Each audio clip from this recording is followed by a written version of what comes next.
a Nigerian man recently expressed concern about the content of most novels. According to him, the children novels are about wicked stepmothers, evil witches, instead of stories to warn them about unpleasant men they would encounter in life. Let's tell them stories that will keep them alert to perverts, rapists, pedophiles, and and leave the other stories, because we hardly have wicked witches anymore, or wicked stepmothers anyway. Mike, do you agree? I don't agree. Okay. I think abusive men or women is too much of an important story to put inside a storybook. Storybook is for fairy tale. A man raping you is not a fairy tale. It is a fact, and your child has to know. If this man comes at you, it's not inside.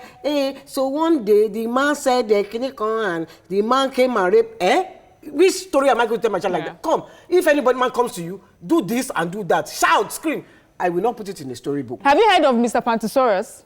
It's a funny-looking dinosaur, but it's teaching them about keeping their bodies safe so that someone does not touch them. So that is how you communicate with kids. You know, you use those images until they are old enough to now have a proper conversation. Me too. I do not agree that you put rapist story inside a children's book. So, but I feel that that's not what he's trying to say. But let's create for them. Yeah, let's create something in a child-friendly way that they are aware that they are not only wicked stepmothers. They could be wicked stepfathers. They could be men who are wicked, and just be careful of wicked people in general. Africans need to generate our content into the modern world. So we had fairy tales, story of Ijapa, the tortoise. We had the story of the tortoise. We had the story of the first and the air. Yeah, tortoise and air. And these stories were used to teach us values, and they were passed on from generation to generation. Our parents would say it's tales by moonlight, but we don't have that anymore now. We don't have it in books. We don't have it in books that are interesting, catchy, animation, all of that. These Cinderella stories are stories of years ago, done in the Western world, reflecting their society and their issues at the time.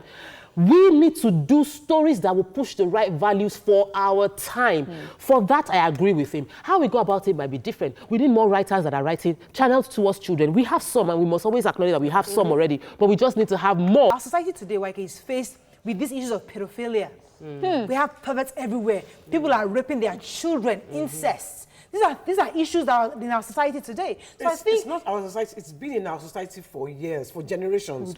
It is because of social media now. The way the media has become explosive. That is why we hear more about it now. It's not that it wasn't there before. Help us to address it. Maybe some of these books can actually begin to address these kind of issues. It might be really good. Let's take a few tweets and we can wrap up on this. Any tweets on this? Yes. He said, Bilikis Mafe says, precisely, contents, precisely what we need to develop. Contents are what we need to develop. We've had this conversation before, and I recall you had a guest who writes children's book on your show. Please bring her again. The awareness needs to be re-echoed. We only can tell our own stories. Enough of Western fairy tales. See you tomorrow. Bye-bye.